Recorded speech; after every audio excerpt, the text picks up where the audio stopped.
Second part आने वाला है, जैसे कि आप देख सकते हैं यहाँ पे केमिकल काइनेटिक्स का, जो मैं बहुत जल्दी मिटा दूंगा।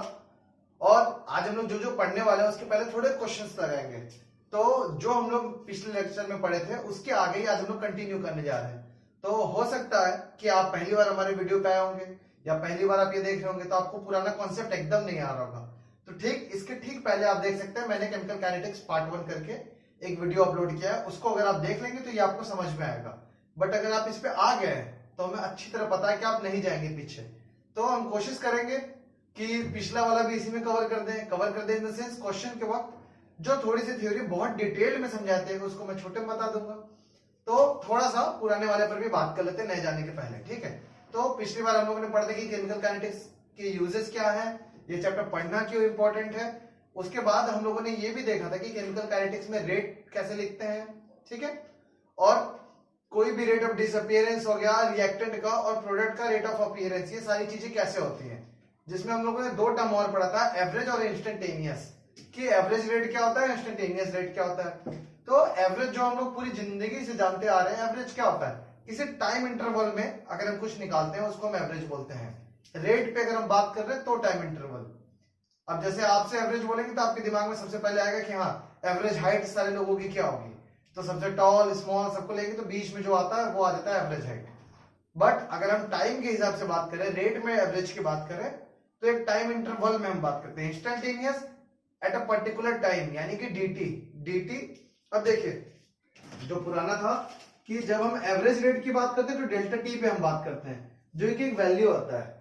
अब जैसे ही हम इंस्टेंटेनियस पे आते हैं तो डेल्टा टी कन्वर्ट हो जाता है dt में। क्यों? क्योंकि delta T tending to zero हो जाता है।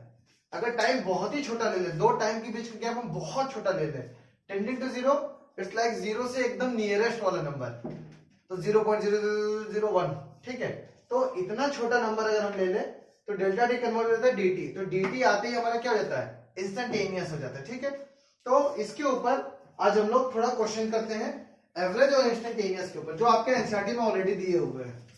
तो एनसीईआरटी डिस्कस करने से ये अच्छा होता है कि आपके अगर थोड़ा कॉन्सेप्ट भी क्लियर हो जाता है और बोर्ड वोर्ड की चीजें भी कवर हो जाएंगी, ठीक है।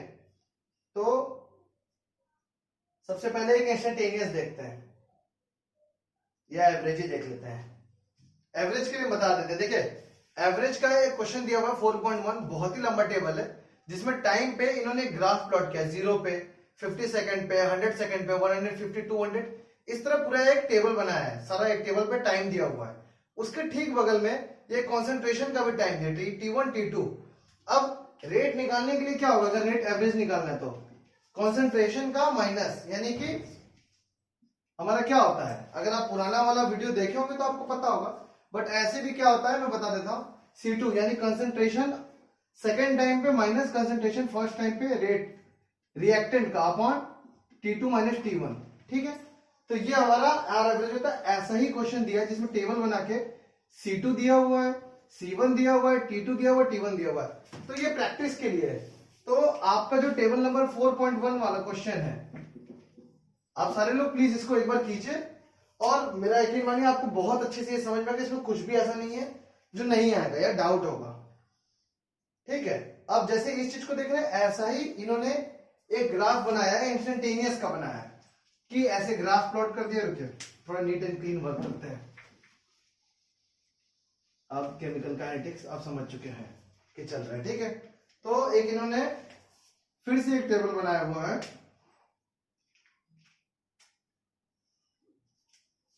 एक टेबल ऐसे बना के, ठीक है। इस तरफ टाइम दे दिया इन सेकेंड कि टाइम कैसे अपना हो रहा है, और इस तरफ दे दिया कंसंट्रेशन, और कंसंट्रेशन हमेशा मोलरिटी होती है, ठीक है। अब इसमें इन्होंने एक ग्राफ प्लॉट कर दिया है। एक ग्राफ प्लॉट करने के बाद इसके कुछ कुछ समय पे जो जो ये ग्राफ का टाइमिंग है वहां पे इन्होंने कुछ कुछ वैल्यूज दे दी है, ठीक है। तो आपसे किसी भी एक टाइम पे पूछ लेंगे, जैसे कि मान लीजिए यहां पर अगर ये 600 सेकंड है, क्वेश्चन में जो गिवन मैं वो बता रहा हूं आपको, 600 सेकंड पे इंस्टेंटेनियस रेट आपसे पूछे हैं, ठीक है, और 600 सेकंड यहां है, तो इसके कोरोस्पॉन्डिंग जो भी आपका कॉन्सेंट्रेशन होगा इस जगह पे वही तो आपका होगा, उसको आप डिवाइड कर देंगे। वो सेम चीज अगर इस वाले पॉइंट पे जो ये वाई एक्सिस पे जहां पे 600 सेकंड पे एक्स एक्सिस से आपने लाइन खींचा और वो इस ग्राफ को कट की, और इस कट से अगर आप वाई एक्सिस पे पैरेलल लाइन खींचेंगे तो वो जहां कट करेगी, अब कंसंट्रेशन अपॉन टाइम यही होता है आपका इंस्टेंटेनियस। और एवरेज क्या होता है, एवरेज होता तो हम इतने टाइम पे बात करते हैं, जैसे हम यहां से यहां तक का बात करते हैं तो 2 टाइम आता। कलर चेंज करते हैं ताकि आप समझ सके, ठीक है, 2 टाइम की बात होती है। अगर हम इतने दूर का आपसे पूछे कि रेट क्या होगा, तो देखिए 2 टाइम आएगा, 2 कंसंट्रेशन आएगा, इनके बीच में जब आप डिफरेंस निकालोगे तो आपका एवरेज आ जाएगा। इंस्टेंटेनियस पे किसी एक पॉइंट पे 600 पे, तो इन दोनों को थोड़ा सा प्रैक्टिस करने के लिए आपके एनसीईआरटी में क्वेश्चन दिया हुआ है, एग्जांपल दिया हुआ है, उसको आप देखिए, वो बहुत अच्छे से समझाया है, ठीक है। अब हम लोग थोड़ा सा आगे बढ़ते हैं, टॉपिक को आगे बढ़ाते हैं, क्योंकि ऐसा ना हो कि ये पूरा वीडियो देख लें और आप पहले वाले लेक्चर तक रह जाए। तो टॉपिक को आगे बढ़ाते हैं। नेक्स्ट टॉपिक हमारा जो इसके बाद ही तुरंत आता है कि रेट ऑफ रिएक्शन। किसी भी रिएक्शन का रेट हम कैसे लिखेंगे, ठीक है। अब देखिए, अगर हम एक रिएक्शन लिख देते हैं यहां पे, एनसीईआरटी के सारे रिएक्शन ले रहे हैं ताकि सारे लोगों के पास एटलीस्ट एनसीईआरटी तो होगा ही, ठीक है। मरकरी प्लस क्लोरीन हमारे यहां पे बन गया HgCl, mercury chloride mercury chloride बनता है, तो हमारा बन जाएगा HgCl2। अच्छा, दोनों आयोडीन भी है, क्लोरीन भी है, ठीक है। तो ये हमारा रिएक्शन है। अब इसका रेट हमें लिखना है, अगर इस वाली चीज का हमें रेट लिखना है, ठीक है। तो देखिए क्या हो रहा है, ये हमारा रिएक्टेंट है, ये हमारा प्रोडक्ट है, ठीक है। ये सबको ही पता होगा ना कि ये हमारा रिएक्टेंट है और ये प्रोडक्ट है, ओके। तो अब रेट लिखने जाएंगे तो rate of reaction, rate of reaction देखिए, जैसा कि हम लोग बात कर रहे थे, रिएक्टेंट क्या होता है, हमेशा डिसअपियर होता है, तो डिसअपियरेंस उसमें होता है।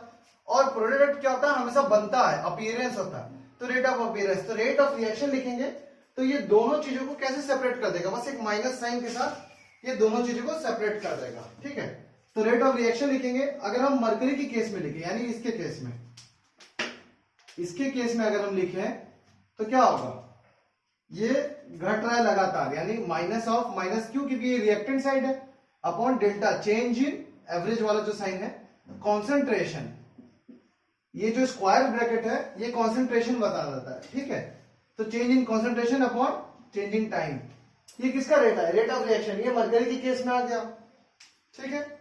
इसके कोरस्पॉन्डिंग ये Cl2 का अगर हम लिखें तो Cl2 के साथ भी क्या है, माइनस तो आएगा, रिएक्टेंट है, फिर चेंज इन, तो चेंज इन भी हो गया, चेंज इन कॉन्सेंट्रेशन तो चेंज हो गया, कॉन्सेंट्रेशन, तो कॉन्सेंट्रेशन के लिए square bracket upon delta T, ये क्या आ गया, रेट ऑफ रिएक्शन। क्लोरीन के केस में ये हो गया, मरकरी के केस में ये हो गया।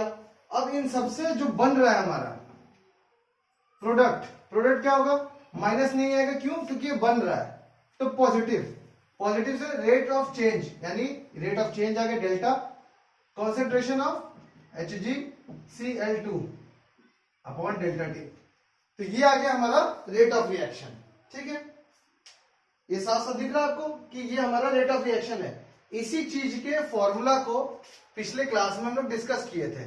इस क्लास में बस हम आपको एग्जांपल के साथ समझा रहे हैं कि अगर कोई रिएक्शन गिवन होगा तो उसके कोरस्पॉन्डिंग रेट ऑफ रिएक्शन हम कैसे लिखेंगे। मरकरी डिक्रीज हो रहा है, डिसअपियरेंस हो रहा है, तो या माइनस साइन के साथ delta concentration of mercury with respect to time, ठीक है, ये रेट हुआ। क्लोरीन के साथ क्या, माइनस साइन के साथ change of concentration of Cl2 with respect to time. HgCl2 के साथ क्या हुआ, change in concentration of HgCl2 upon time, ठीक है।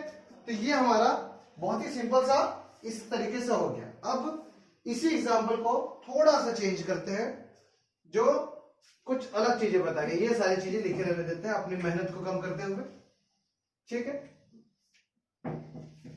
एरो भी हम नहीं मिटाएंगे क्योंकि अगला भी हम रिएक्शन लिखने जा रहे हैं। अब देखिए यहां पे क्या होगा, 2HI, ठीक है, ये गैसेस फॉर्म में है, रिएक्शन हो रहा है, सॉरी इतनी अच्छी ड्राइंग होने के कारण मुझे मिटाना ही पड़ेगा, H2 प्लस I2, ठीक है। ये हमारा आ गया, I2 हमारा सॉलिड फॉर्म में होता है, गैस फॉर्म में भी होता है, बॉन्डिंग के ऊपर है, ठीक है। केमिकल बॉन्डिंग में इसको बहुत अच्छे से पढ़ेंगे। तो देखिए 2HI H2 और I2 में कन्वर्ट हो रहा है। अब इसका अगर हमें रेट ऑफ रिएक्शन लिखना है तो रेट ऑफ रिएक्शन क्या होता है कि जितना किधर से रिएक्टेंट साइड से जो भी चीजें ब्रेक हो रही है या फिर डिसअपियरेंस हो रही है या फिर जो रिएक्ट कर रही है वो प्रोडक्ट में बन रही है। बट यहां पे क्या है, यहां पे 2 मोल्स ऑफ HI है। तो अगर इसको हम अपने नॉर्मल मोल कॉन्सेप्ट से देखें तो क्या होगा कि 2 मोल्स ऑफ HI ब्रेक हो रहा है तो 1 मोल ऑफ हाइड्रोजन और 1 मोल ऑफ आयोडीन ये दोनों आ रहा है। देख रहे हैं 2 मोल्स ऑफ हाइड्रोजन आयोडाइड को अगर हम ब्रेक कर रहे हैं तो 1 मोल ऑफ हाइड्रोजन और 1 मोल ऑफ आयोडीन आ रहा है।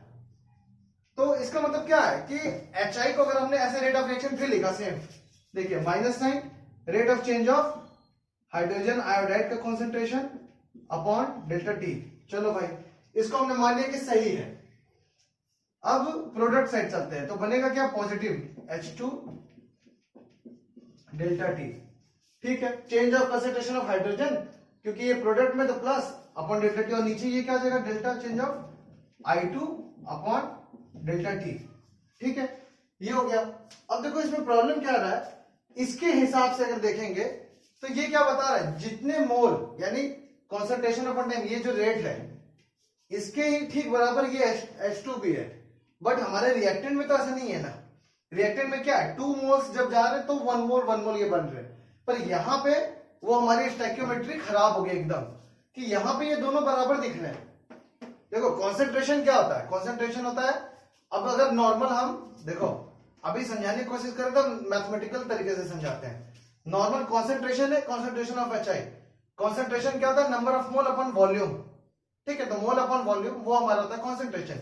अगर इन दोनों तरफ हम वॉल्यूम से मल्टीप्लाई कर दें तो क्या आ जाएगा, नंबर ऑफ मोल, ठीक है। वॉल्यूम अगर मान लेते हैं एक कंटेनर में ही कर रहे हैं दोनों क्लोज कंटेनर, तो वॉल्यूम से हमने मल्टीप्लाई कर दिया तो दोनों साइड आ गया नंबर ऑफ मोल। अब सोचो इस चीज को, दोनों साइड नंबर ऑफ मोल आ गया क्योंकि वॉल्यूम बराबर है, डेल्टा टी बराबर है, सेम टाइम के लिए ना ये डेल्टा टी। तो number of mole of HI बराबर आ गया number of mole of H2 के। ये चीज हमारा जो आया है ये तो यहीं से गलत हो गया, कॉन्ट्राडिक्ट हो गया क्योंकि यहाँ पे 2 moles of HI 1 mole of hydrogen और 1 मोल ऑफ आयोडीन जा रहा है। तो इस चीज को बराबर करने के लिए क्या होगा, सोचो इसका HI का 1 मोल ले रहे हैं तब 1 मोल H2 बन रहा है, ऐसा तो है नहीं। हो क्या रहा है, 2 मोल्स ऑफ, अलग राइटिंग लिखते हैं, देखो 2 मोल्स ऑफ HI फॉर्म कर रहे हैं 1 मोल ऑफ हाइड्रोजन, ठीक है। 2 मोल से 1 मोल हाइड्रोजन बन रहे हैं। तो अगर इनको एक एक मोल पे करेंगे हम, ठीक है। अब देखो यहां पे जैसे 1 है, ठीक है भाई, 2 मोल्स ऑफ HI बन रहे हैं 1 पे, और यहां पे क्या हो जाएगा अगर वॉल्यूम से मल्टीप्लाई कर देंगे तो 1 mole of HI 1 mole of hydrogen. तो ये चीज जो गड़बड़ हो रहा है इसको बैलेंस करने के लिए ये जो 2 है स्टैक्योमेट्रिक कोएफिशिएंट बोलते हैं इसको, तो ये 2 यहां पे डाउन में आ जाएगा। देखो अभी उसको दोनों तरीके से समझाएंगे तो आप समझोगे। देखो अभी क्या हुआ, इसके हिसाब से जब हमने इसको इस स्टैक्योमेट्रिक कोएफिशिएंट से डिवाइड कर दिया तो हुआ क्या कि हाफ मोल ऑफ HI बराबर होगा H2 के और हाफ मोल ऑफ HI बराबर होगा I2 के।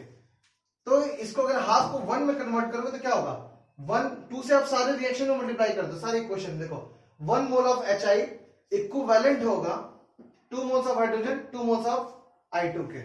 ऐसे ही चीज आपको ऊपर से दिख रहा है ना क्वेश्चन, देखो कि 2 मोल्स यानी 2 HI थे वो टूटे तो एक हाइड्रोजन बना एक I2 यानी 2 I2। अब यहां पे क्या दिखा रहे हैं कि आधा जब HI टूटेगा तो एक एक बनेंगे, बात तो वही बना, इसलिए 1/2 से इसको डिवाइड कर देते हैं। अब इसको अगर मैं नहीं समझाऊं, आप नहीं समझे, ऐसा होना तो नहीं चाहिए, क्लास होता तो मैं समझ जाता, अगर आप नहीं समझे हो, ठीक है, तो बड़ा सिंपल सा होता है कि जो भी चीज यहाँ पे स्टैक्योमेट्रिक कोएफिशिएंट होगा वो डिनोमिनेटर में आ जाएगा, ठीक है। अभी भी अगर इसको नहीं समझे तो बस नेक्स्ट में एक एग्जांपल आपको रिएक्शन का दे देंगे, जो कॉमन रिएक्शन का एग्जांपल है वो तुरंत समझ जाओगे। तो एक बड़ा सा रिएक्शन लेते हैं हम, रेडॉक्स की भी मेरी पुरानी कुछ वीडियो से एक बड़ा सा रिएक्शन लिखते हैं, उसका रेट लिख देंगे, सब समझ में आ जाएगा, ठीक है। तो अब सबको मिटाते हैं। तो देखो रिएक्शन एक बड़ा सा लिखते हैं, एनसीईआरटी है सब कुछ। 5 Br minus bromine, bromide ion है एक्वस सॉल्यूशन में, प्लस BrO3 माइनस, ठीक है ये भी एक्वस है, plus 6 hydrogen H plus ion aqueous, सब दे क्या रहे हैं प्रोडक्ट में 3Br2 3H2O, ठीक है। तो ये रिएक्शन हमारे पास टोटल है। अब इस रिएक्शन के ऊपर हम लोग करने जा रहे हैं, आई होप ये खटा नहीं होगा। हाँ तो आप देख सकते हैं फिर भी 3H2O है, इसको अगर हम रेट लिखने जा रहे हैं, अब इसके रेट पे बात करते हैं, ठीक है। तो देखो रेट ऑफ रिएक्शन, RXN मतलब रिएक्शन। तो सबसे पहले रिएक्टेंट पे आओ, इस पे कॉन्सेंट्रेशन ऑफ Br माइनस, ठीक है upon delta T, change in concentration of bromide ion upon delta T. Reactant है तो माइनस हो गया, बट 5 इसका जो कोफिशिएंट है वो यहां पे डाउन में आ जाएगा। सेम अगर आप इसके लिए लिखें तो माइनस तो आएगा, रिएक्टेंट है, delta of BrO3 minus upon delta T, ये इसके लिए हो गया। उसके बाद H प्लस के लिए अगर देखें तो प्लस नहीं, देखिए रेट ऑफ रिएक्शन जब भी आप लिखेंगे तो इसका मतलब होता है आप लिख रहे हैं सबका, इसका डिसअपियर होने का क्या टाइमिंग है, इसका रेट डिसअपियर होने का क्या रेट है, तो वो हमेशा इक्वल टू में आएगा, कुछ प्लस जैसा चीज नहीं होता। देखिए तो इसका क्या हो जाएगा 1/6 change in concentration of H plus upon change in concentration of change in time.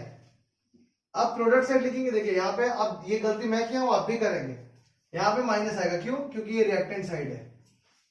अब प्रोडक्ट में आइए तो change in concentration of Br2 upon change in time, कितने से डिवाइड करेंगे 1/3, ठीक है।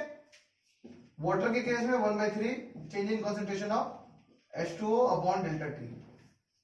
तो ये इस क्वेश्चन का रेट ऑफ रिएक्शन हुआ। ये सारी चीजें देखिए, रिएक्टेंट के सारे माइनस में, प्रोडक्ट के सारे प्लस में, जितने भी कोफिशिएंट है 5 1 6, सब डिनोमिनेटर 5 1 6 3 3 3 3, ठीक है। तो इस तरीके से हम किसी भी रिएक्शन का रेट लिख सकते हैं। अब इसके ऊपर बहुत ही नॉर्मल से क्वेश्चन बनते हैं कि जैसे आपको CH4 मीथेनी लेके उसको ऑक्सीजन के साथ बर्न करके बना देंगे CO2 और H2O, ठीक है। मीथेन को लेके ऑक्सीजन के साथ CO2 और H2O दो चीज बना दिए, तो बस आपको नॉर्मली ऐसे दे देंगे कि ये 2 मोल है कंसंट्रेशन, या फिर कंसंट्रेशन ही सीधे दे देंगे, ठीक है। और बोल देंगे कि अगर हमें CO2 का निकल गया, H2O का निकल गया, तो आप बताइए मीथेन का क्या होगा। तो आप ऐसे ही जब रेट लिखोगे तो आपका हो जाएगा सिंपल।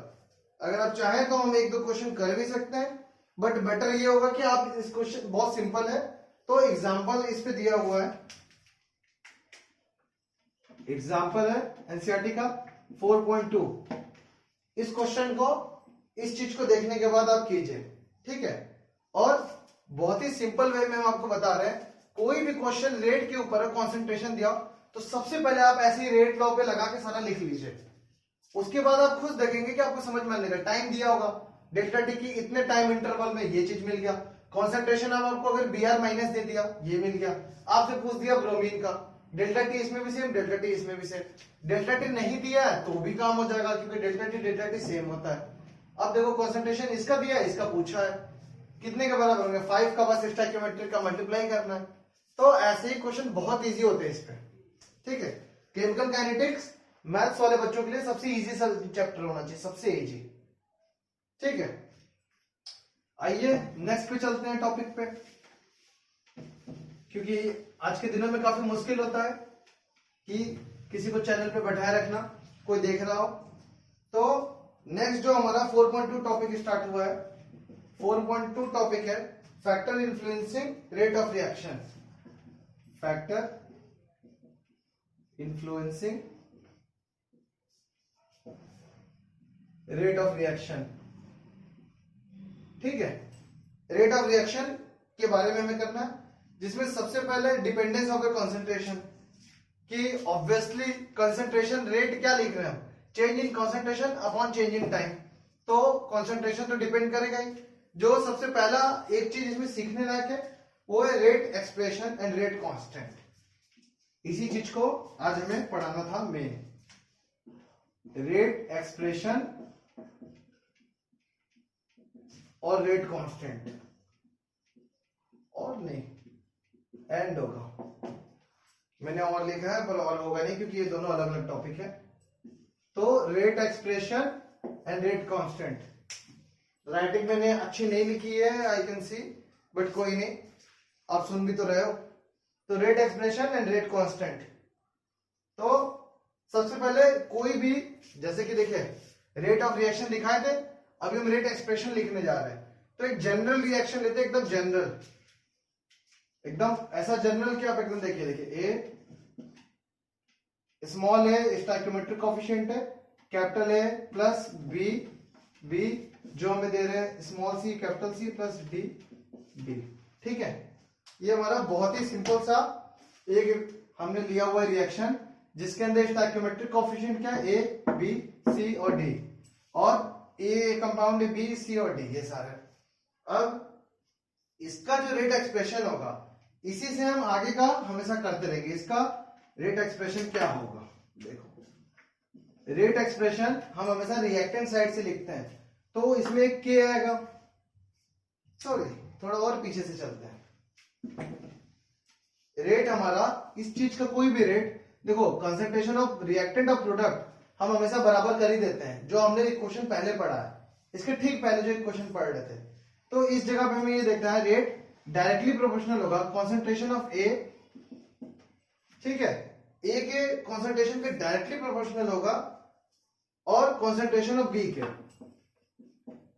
इन दो चीजों के डायरेक्टली प्रोपोर्शनल होगा ए और बी के।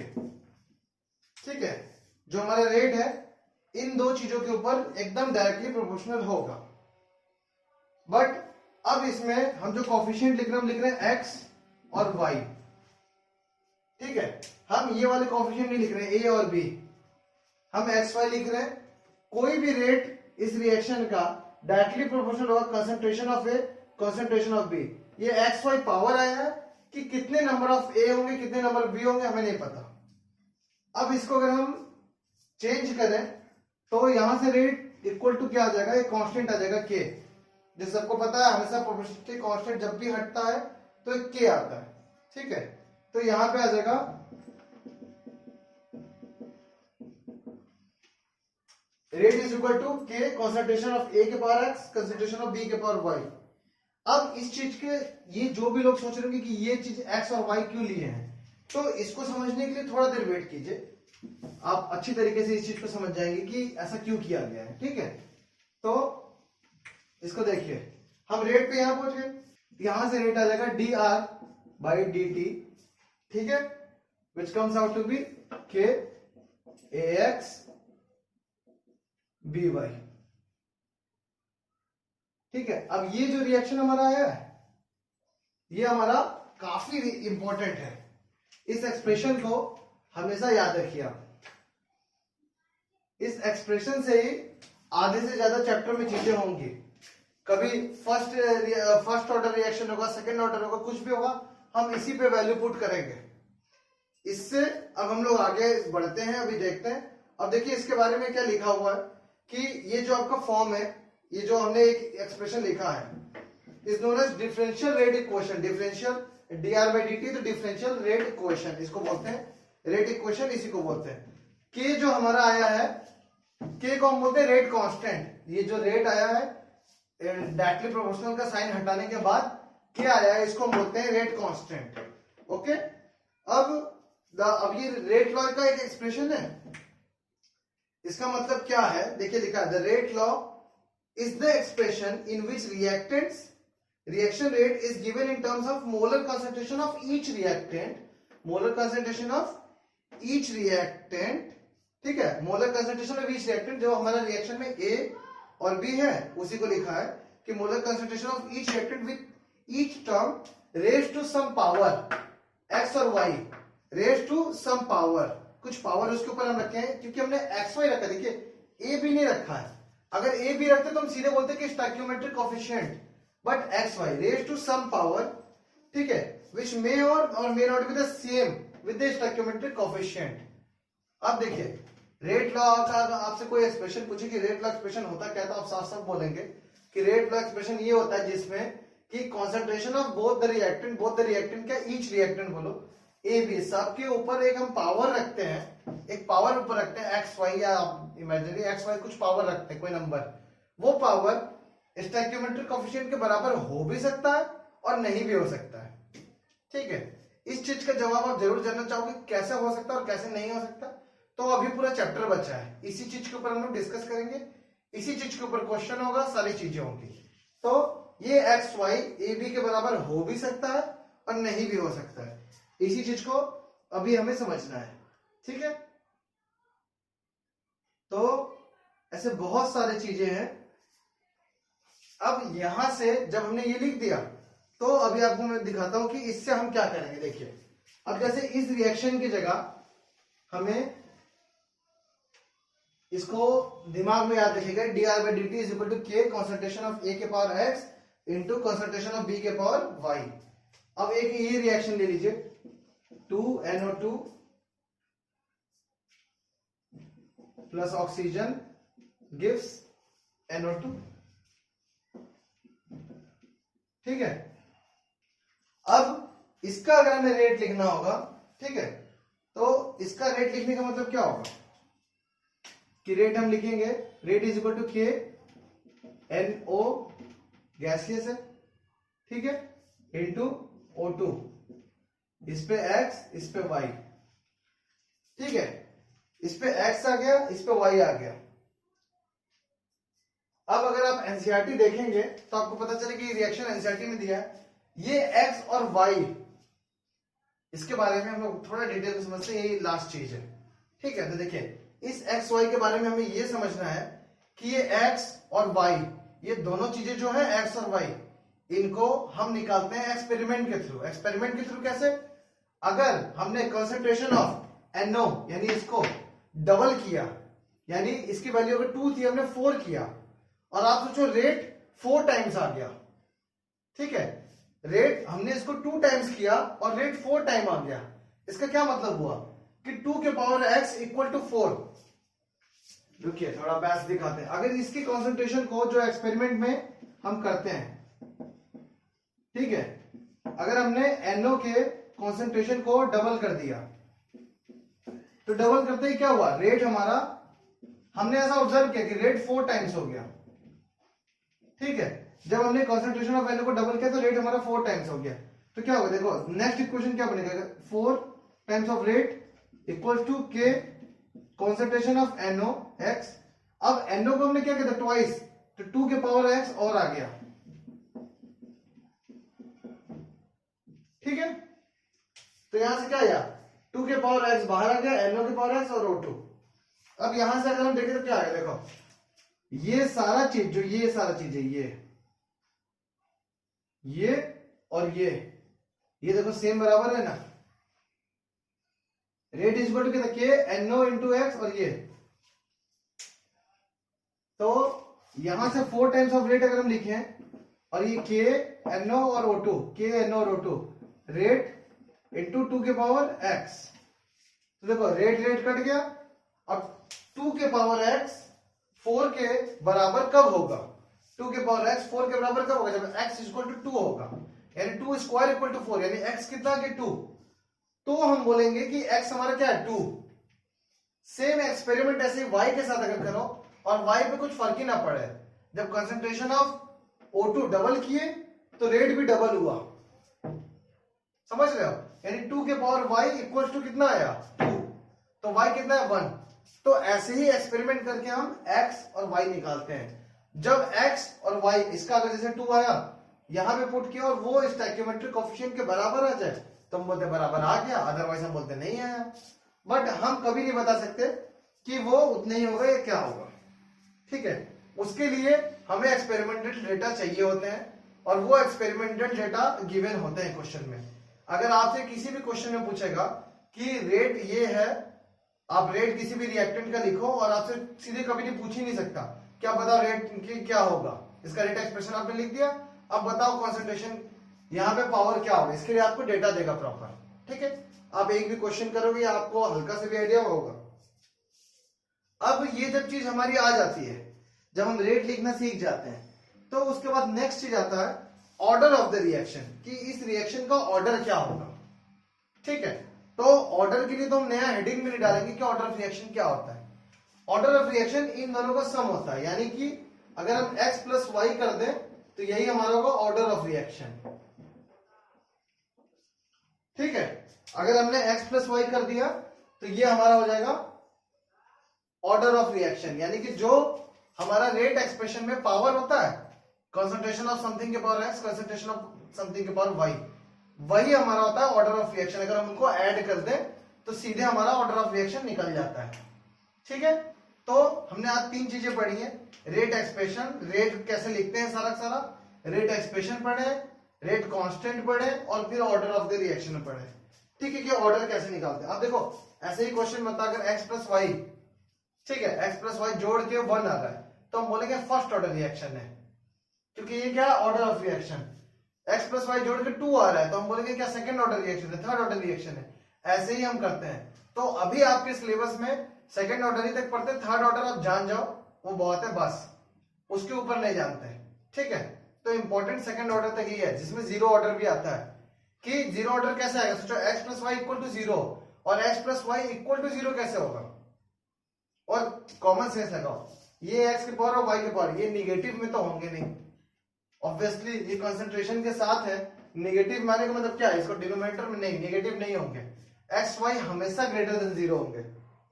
फ्रैक्शन हो सकते हैं, 1/2 हो सकते हैं, 3/2 कुछ भी हो सकते हैं, पर निगेटिव नहीं होंगे। ठीक है, तो x plus Y equal to zero कब होगा, जब x और y दोनों जीरो।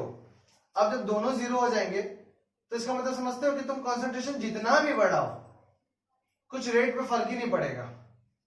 समझे, कि कंसंट्रेशन बढ़ाते जा रहे हो, बढ़ाते जा रहे हो, बढ़ाते जा रहे हो, और कुछ भी रेट पे फर्क पड़ ही नहीं रहा।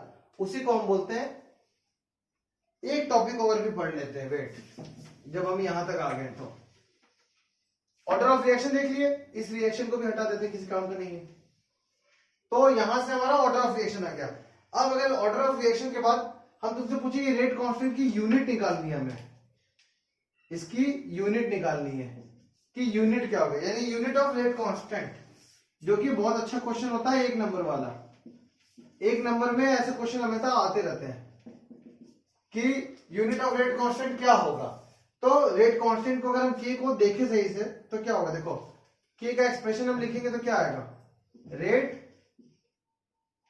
अपॉन कॉन्सेंट्रेशन ऑफ NO और O2 लिखने की क्या जरूरत है, NO और O2 लिखने का मतलब चलो ऐसे लिख देते हैं। ठीक है, तो रेट कांस्टेंट क्या जाएगा, रेट अपॉन ये। अब रेट को अगर हम देखें इसको, तो रेट क्या होता है, चेंज इन कॉन्सेंट्रेशन, यानी कॉन्सेंट्रेशन अपॉन टाइम, ये आ गया रेट, इनटू ये रेट की यूनिट होगी कॉन्सेंट्रेशन अपॉन टाइम अपॉन ए और बी। अब इनके साथ क्या होगा, इसको ऐसे लिख देते हैं, ये भी कॉन्सेंट्रेशन है, concentration of A, concentration of B. अब जब यूनिट निकाल लें तो x प्लस वाई को हम सीधे यहां पे n लिख दिए, देखो कि कॉन्सेंट्रेशन ऑफ n, और n क्या होगा हमारा, n हमारा होगा x प्लस वाई। ऐसा बहुत रेयर चांस होगा कि कोई ये समझ नहीं रहा होगा। बात क्या है, देखो concentration of A, concentration of B, और अभी हम सिर्फ यूनिट पे जा रहे हैं, तो दो कॉन्सेंट्रेशन मिलेंगे, दो कॉन्सेंट्रेशन को सीधे जोड़ सकते हो ना अगर यूनिट पे कर रहे हो तो x प्लस वाई को जोड़ के हम n लिख रहे हैं, यहां पे हमने n लिख दिया। अब देखो ऑर्डर ऑफ रिएक्शन से कैसे हम यूनिट निकालेंगे, तुमसे हम पूछे कि zero order reaction, zero order reaction मतलब x प्लस वाई क्या आएगा, zero, x plus Y zero आएगा। और हम तुमसे पूछे जीरो ऑर्डर रिएक्शन के लिए रेट कांस्टेंट का वैल्यू यूनिट क्या होगा, तो देखो ये चीज हो गई जीरो, ये पावर पे जीरो हुआ, यानी कॉन्सेंट्रेशन 1 आ गया। कॉन्सेंट्रेशन के पावर जीरो इक्वल टू 1, किसी भी चीज के पावर जीरो होता है तो वो 1 हो जाता है, 1। कॉन्सेंट्रेशन अपॉन टाइम, कॉन्सेंट्रेशन क्या होता है, मोल पर लीटर। तो जीरो ऑर्डर, अगर के हमारा जीरो ऑर्डर के लिए है, जीरो ऑर्डर, तो इसका यूनिट क्या हो जाएगा, मोल पर लीटर पर सेकंड, टाइम कम सेकंड मिलेगा, ठीक है। तो जीरो ऑर्डर के लिए क्या हो गया, इतना हो गया। अब इसी चीज को देखो, जीरो ऑर्डर के लिए हो गया। अब क्या हम तुमसे पूछे फर्स्ट ऑर्डर का कितना होगा, के फॉर फर्स्ट ऑर्डर रिएक्शन के लिए, कि जिसका ऑर्डर 1 हो। ऑर्डर 1 यानी x + y क्या होगा 1, कॉन्सेंट्रेशन कट जाएगा, यूनिट क्या आएगा, पर सेकंड। ये फर्स्ट ऑर्डर के लिए हो गया। सेकंड ऑर्डर के लिए देखें, सेकंड ऑर्डर के लिए देखेंगे तो ये वैल्यू हो जाएगी 2 से 1 1 कट जाएगा, ये ऊपर वाले को इसने काट दिया, तो कॉन्सेंट्रेशन और टाइम दोनों नीचे आ गया। अब देखो कॉन्सेंट्रेशन क्या था, मोल पर लीटर, अब 1 मोल पर लीटर क्या होगा, लीटर पर मोल इंटू पर सेकंड, हर केस में नीचे। तो देखो यही सेकंड ऑर्डर तक आपको पढ़ना है, सेकंड ऑर्डर तक मैंने लिख दिया। फर्स्ट जीरो ऑर्डर रिएक्शन होगा तो मोल पर लीटर पर सेकंड, बहुत सिंपल। फर्स्ट ऑर्डर रिएक्शन होगा तो कॉन्सेंट्रेशन कट जाएगा, आ जाएगा पर सेकंड। सेकंड ऑर्डर होगा तो मोल पर लीटर ठीक उल्टा हो जाएगा, क्योंकि नीचे एक ज्यादा आ गया, लीटर पर मोल पर सेकंड। तो ये रहा order of reaction. Unit of rate constant हमने पढ़ रखा, ऑर्डर पढ़ लिया, यूनिट पढ़ लिया, ठीक है, रेट एक्सप्रेशन पढ़ लिया। थोड़े से क्वेश्चन लगाइए, एवरेज और इंस्टेंटेनियस के ऊपर जो क्वेश्चन मैंने दिया हुआ है उसको लगाइए, थोड़ा उसको आपको लगाएंगे तो आपको कुछ सीखने को मिलेगा। और अच्छा है ये चैप्टर, बहुत ही अच्छा है, थोड़ा सा पढ़ते रहिए, इंटरेक्ट करते रहिए, और जो भी डाउट्स हो या फिर कोई इसमें से डाउट हो तो आप कमेंट सेक्शन में बताइए। आज की क्लास यही समाप्त होती है।